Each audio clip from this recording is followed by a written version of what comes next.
Hello aspirant, स्वागत है आपका मेरे इस यूट्यूब चैनल पे। तो जैसा कि कई वीडियोस में मेरे को कमेंट आए थे कि हमारी रीजनिंग काफ़ी वीक है और पज़ल्स में काफ़ी प्रॉब्लम्स आ रही है। पज़ल्स में टाइम ज़्यादा लग रहा है, 5 से 7 मिनट अराउंड। और ऐसा नहीं है कि पज़ल हमसे बन रही है बट टाइम ज़्यादा लग रहा है। और कई तो ये बात बोलते हैं कि पज़ल्स में मेरे को काफ़ी कन्फ्यूज़न हो जाती है और मतलब कोई ऐसी लाइन पकड़ लेता हूँ जो मतलब समझ नहीं आती, उसके बाद मेरे से कोई पज़ल बनती भी नहीं है। तो उसके लिए फिर मैंने सोचा चलो एक डेडिकेटेड वीडियो बना लेता हूँ। और मैं खुद भी एक बैंकिंग एस्पिरेंट हूँ और मुझे पता है रीजनिंग पज़ल्स कितनी ट्रिकी लगती है स्टार्टिंग में। लेकिन अगर राइट अप्रोच हो तो ये स्कोरिंग टॉपिक भी बन जाता है। और आज की वीडियो में मैं आपको वही रियल टिप्स और ट्रिक्स बताऊंगा जो मैंने पर्सनली अप्लाई किए हैं, जिनके थ्रू मेरी स्पीड इम्प्रूव हुई है और एक्यूरेसी भी बनी है। और ये टिप्स उन एस्पिरेंट्स के लिए है जो हर पजल्स को कॉन्फिडेंटली 2 से 3 मिनट्स के अंदर अंदर क्रैक करना चाहते हैं। ठीक है, तो अपन स्टार्ट करते हैं आज की वीडियो। और अगर चैनल को सब्सक्राइब नहीं किया तो चैनल को सब्सक्राइब कर दें। और क्योंकि आपको पता ही है स्टूडेंट टू स्टूडेंट बात तो वैसे भी आपको सही लगेगी, है ना। चलो स्टार्ट करते हैं। तो फर्स्ट ऑफ ऑल मैं बात करने वाला हूँ बेस डायग्राम की। तो इसमें क्या होता है, बेस डायग्राम को फिक्स करना मतलब जैसे एक पज़ल है, कोई भी पज़ल एग्जांपल के लिए ले लेते हैं। जैसे अपने पास बॉक्स पज़ल है, तो आपको सबसे पहले पज़ल को देख के घबराना नहीं है। तो पज़ल को पहले क्या करना है, स्कीमिंग करनी है। स्कीमिंग मतलब क्या होता है कि जैसे कोई पज़ल अपने पास सामने आई तो पज़ल में फालतू बकवास भी बहुत होती है कि PQR है, इतने बंदे हैं, ऐसे हैं वैसे हैं, फलाना फलाना ब्ला ब्ला ब्ला ब्ला। तो अपन को सिर्फ इतना देखना कि पहले पज़ल की किससे रिलेटेड है। तो जैसे उसने बोला कि बॉक्स है, तो आपको बस हैंड टू हैंड दिमाग में बन जाना चाहिए कि आपको पहले बॉक्स बनाना है। और उसके बाद नेक्स्ट क्वेश्चन आना चाहिए कि बॉक्स में बंदे कितने बैठे हैं। वो बता देगा कि 8 बंदे बैठे हैं। और नीचे वाले सबसे नीचे कौन सा बंदा बैठा है, उसने बोला 1। बस आपने इतनी चीज़ें देखनी है और हैंड टू हैंड आपको ये काम कर देना है। ठीक है, इसमें क्या होगा कि आपका फालतू का टाइम वेस्ट नहीं होगा। और जैसे मान लो एक और एग्जांपल पकड़ लेते हैं। तो पज़ल में लिखा हुआ है PQRST है, 8 पर्सन है। 8 पर्सन देखा आपने, उसके बाद देखा सर्कल में बैठे हैं, सबका फेस नॉर्थ में है। बस इतना देखते ही आपने क्या करना है, ये वाला काम करना है कि आपने बेस डायग्राम बना लिया। और ये जितना जल्दी बना लिया तो आपका मतलब एडवांटेज मिल जाएगी आपको पज़ल के अंदर। ओके, और अब अपना नेक्स्ट पॉइंट है पहले इजी क्लू को उठाना। तो मैं भी स्टार्टिंग में क्या गलती कर देता था कि जैसे मान लो मैंने पज़ल स्टार्ट की और मैंने बेस डायग्राम भी बना लिया। ठीक है, बेस डायग्राम बनाने के बाद मैंने लाइन टू लाइन जाना स्टार्ट किया कि पज़ल की पहली लाइन कह रही है कि PQ के ऊपर बैठा है, मतलब दो फ्लोर छोड़ के ऊपर बैठा है। तो मैं पहले ही पुट कर रहा हूँ या बना रहा हूँ, काफ़ी कुछ कर रहा हूँ। तो इससे मेरे को क्या लगता था, टाइम मेरे को 5 से 6 मिनट लग जाते थे। बट अब जैसे मैंने थोड़ी बहुत प्रैक्टिस की तो उससे मेरे को पता लगा कि पहले ना जो इजी क्लू होते हैं ना, जैसे कि एग्जांपल के थ्रू मैं आपको बता देता हूँ कि बॉक्स पज़ल है। बॉक्स कितने, 8 8 7 6 5 4 3 2 1। और ये बॉक्स बन गया। इसके बाद इजी क्लू क्या कहता है, इजी क्लू ये कहेगा कि जैसे मान लो P है, वो 5th फ्लोर पे बैठा है। तो ये जो इजी क्लू होते हैं ना, वो डायरेक्ट आपकी जो पज़ल आपने बनाया है ना, जो डायग्राम, उसके अंदर डायरेक्ट पुट होंगे। जैसे P है जो 5वें फ्लोर पे बैठा है, और नेक्स्ट मान लो कोई लाइन आ रही है कि A जो है B के सेकंड हाई है, मतलब ऊपर बैठा है। तो ये अपनों को इसमें पुट नहीं हो रही कोई भी। और डायरेक्ट अगली लाइन कह रहा है कि Q है जो P से 1 फ्लोर ऊपर है। Q है P से 1 फ्लोर ऊपर है, तो जस्ट ऊपर आ गया, तो ये अपनी डायरेक्ट पुट हो रही है। तो ये होते हैं इजी क्लू। इनको जितनी जल्दी आप मतलब स्कीमिंग से देखोगे कि हाँ भाई इजी क्लूज़ हैं, डायरेक्ट पुट कर दो, ठीक है, तो उतना अपना काम आसान हो जाएगा। और बजाय अपने कि अपने स्टार्टिंग से चल रहे हैं, पढ़ रहे हैं उसको, फिर देख रहे हैं कि कौन सी पुट होगी क्या होगी, उसमें ज़्यादा टाइम मतलब जाता है अपना। तो सेकंड पॉइंट क्लियर हो गया। तो अपन चलते हैं अब थर्ड पॉइंट पे। थर्ड पॉइंट क्या कहता है कि शॉर्ट कोट्स बनाना। इसमें क्या होता है कि जैसे अपन पज़ल पढ़ रहे हैं, कोई इतनी सारी लाइनों की पज़ल है, अपन पज़ल पढ़ रहे हैं। पहली लाइन पढ़ ली, सेकंड पढ़ ली, थर्ड पढ़ ली, फोर्थ पढ़ ली, फिफ्थ पढ़ ली, और मान लो अपन को 2 के क्लू मिल गए और अपन ने डायरेक्ट पज़ल में पुट कर दिए, जैसे वी क्यू मिल गया, ठीक है, इसमें अपन ने डायरेक्ट पुट कर लिए। अब क्या होगा, अपन यहाँ तक तो पहुँच गए बट अपनी कोई मतलब पज़ल अभी पूरी सॉल्व नहीं हुई। फिर अपन क्या करेंगे, दोबारा जाएंगे पज़ल पे, फिर उसको पढ़ेंगे, उसमें से फिर कोई लाइन अपने छांटेंगे और उसको वापस पुट करेंगे। तो ऐसे अपना टाइम बहुत ज़्यादा यूज़ हो जाता है, बहुत ज़्यादा।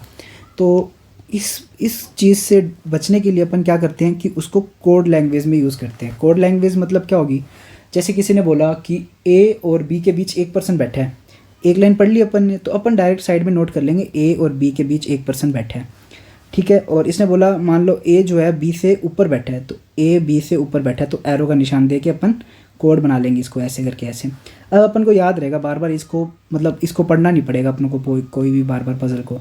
अपन डायरेक्ट क्या करेंगे, ये देख लेंगे कि ए को ऊपर बी, और मान लो कोई और एक कंडीशन है कि एस है जो वी के जस्ट नीचे बैठा है, और फिर तीसरी कंडीशन है मान लो टी है जो वो क्यू के ठीक ऊपर है। तो ये अपन ने पज़ल में नोट कर लिया। अब अपन क्या करेंगे, डायरेक्ट इसको नोट करते जाएंगे। जैसे इसको स्किप कर देते हैं, एक बार इसको छोड़ते हैं। जैसे टी क्यू के ऊपर है तो अपन डायरेक्ट टी लिख देंगे, वी एस के नीचे तो एस लिख देंगे। तो ऐसे अपनी पज़ल जल्दी सॉल्व हो जाएगी। किससे, कोड बनाने से। तो ये आप खुद अपने भी कोड जैसे जनरेट करना सीख सकते हैं कि एरो कैसे निशान बनाने, कौन ऊपर है, कौन नीचे है, कौन नॉर्थ में देख रहा है, कौन साउथ में देख रहे हैं। तो कुछ तो ये फिक्स होते हैं, बट आप खुद के भी बना सकते हैं अपने अकॉर्डिंग। जैसे पी और क्यू सेम डायरेक्शन में फेस कर रहे हैं तो डायरेक्ट ऐसे करके सेम कर देते हैं, ऐसे लगा देते हैं सेम मतलब। और ऑपोजिट देख रहे हैं तो पी क्यू ऑपोजिट ऐसे करके और ऑपोजिट लिख देते हैं। और अगर मतलब जो बस इस टाइप से आपके कोड्स होंगे, तो वो आप जितना जल्दी हो सके इसको कवर करें।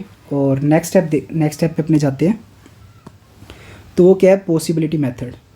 पॉसिबिलिटी मेथड क्या कहता है कि आप हमेशा कोई भी पज़ल हो या कोई भी सीटिंग अरेंजमेंट हो, ऑलवेज़ आपको 2 कंडीशन लेके चलनी है। ये तो मस्ट है कि हाँ भाई 2 कंडीशन तो आपको लेके भी चलनी है।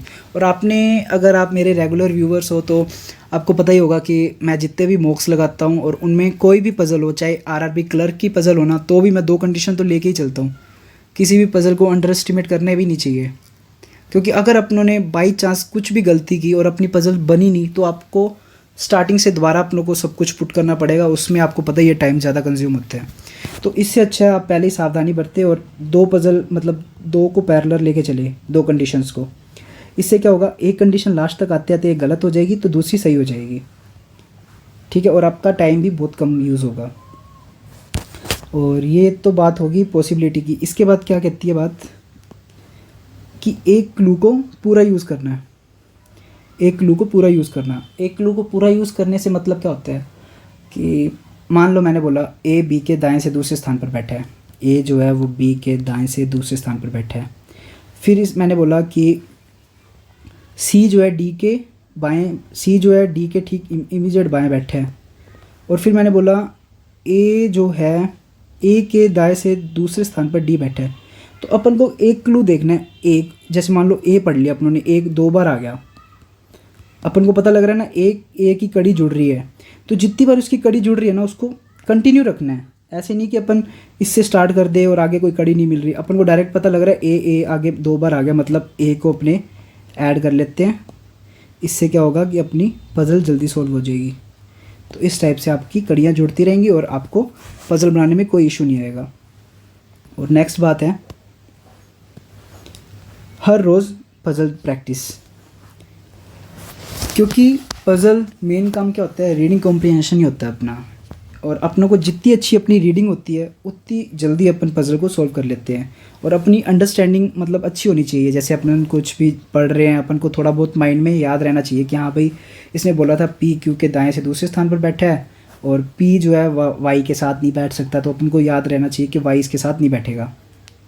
तो जितनी अपनी अंडरस्टैंडिंग होगी, और ये अंडरस्टैंडिंग क्या होगी, डेली बिल्ड होती है। अगर आप सोचो कि आज मैं पज़ल की प्रैक्टिस कर लेता हूँ काफ़ी सारी और फिर मैं महीना तक हाथ भी नहीं लगाऊंगा, तो उससे आपकी पज़ल की स्पीड डाउन होती रहेगी डेली टू डेली। और अगर आप डेली मान के चलो 2 से 3 पज़ल भी बना रहे हो ना, तो भी आपकी स्पीड 10 से 15 दिन में देख लेना कितनी बूस्ट होती है। और ये जो मतलब जितनी भी ट्रिक्स है ना, ये यूज़ करना ज़रूर। और फिर नेक्स्ट स्टेप आता है अपना टाइम बॉक्स सेट करना। टाइम बॉक्स सेट करने से मतलब है कि मैं स्टार्टिंग में मैं क्या करता था कि पज़ल बनाता था बुक से। तो मैं बुक से बनाता जा रहा हूँ, किसी पज़ल में मेरे को 7 मिनट लग रहे हैं, किसी में 5 मिनट लग रहे हैं, किसी में 3 मिनट लग रहे हैं, मेरे को कोई आइडिया नहीं है। मैं बस मेरे को ऐसे होता था कि पज़ल्स की बुक को कंप्लीट करनी है।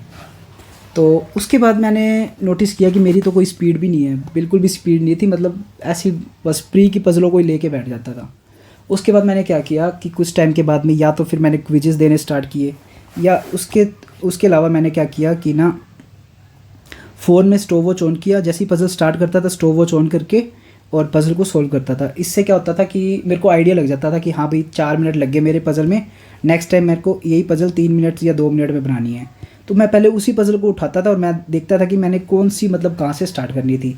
तो इससे क्या होगा कि आपकी अंडरस्टैंडिंग बिल्ड होएगी और आपको टाइम का प्रेशर पता लगेगा कि हाँ भाई इस इतने टाइम में अपन को पज़ल को पूरा सोल्व करना है।